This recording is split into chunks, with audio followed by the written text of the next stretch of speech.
अस्सलाम वालेकुम। बाजू पे लैस लगाने का तरीका सिखाएंगे। पहले लैस को उल्टा कर लेना है, इस तरह लगाना है।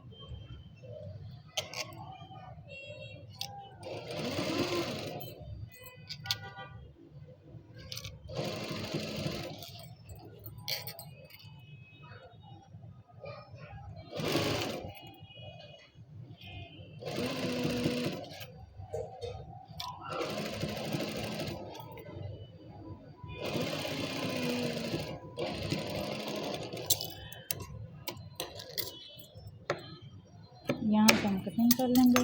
उसके बाद